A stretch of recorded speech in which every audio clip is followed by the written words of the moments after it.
गुरु ब्रह्मा गुरु विष्णु गुरुदेव महेश्वर गुरु साक्षात परम ब्रह्म तस्मै श्री गुरुभे नमः। अतिरंजित सूर्य किरणर विचक्षण आभा शांत शीतल कांत कमल परिवेशर अपूर्व समागम उपस्थित थिबा समस्त सुजन तथा विद्वान गुरुजी गुरुमा मो हृदय प्रीतिपूर्ण भक्तिभरा भूमिष्ठ प्रणति।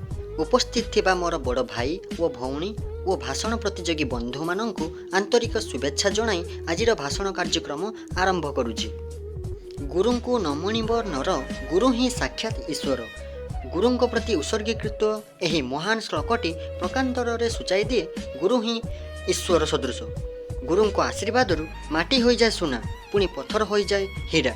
गुरु ही हेउचंती ज्ञान गुण प्रदान करिवार जड़े उत्तम पथ प्रदर्शक। से होचंती हर्ता कर्ता दैव विधाता।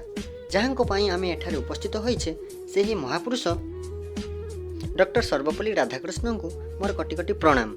गुरुर आक्षरिक अर्थ अंधकार जी आमको ज्ञान दी थांती से होचंती गुरु।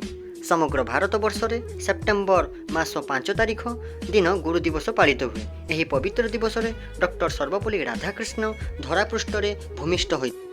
से 1888 मसीहा सेप्टेम्बर मास 5 तारिख मांद्राजर तिरुतानी ग्राम में जन्मग्रहण करते। पिता थिले वीरस्वामी जी कि जड़े पुरोहित थिले। राधाकृष्ण जड़े ख्यातिनामा दार्शनिक आदर्श शिक्षक और उत्कृष्ट वक्ता थिले। 1909 मसीह मांद्राज प्रेसिडेंसी कॉलेज रे अध्यापक थिले। डॉक्टर सर्वपल्ली राधाकृष्ण भारतर उपराष्ट्रपति और द्वितीय राष्ट्रपति भाव सुनाम अर्जन करथिले।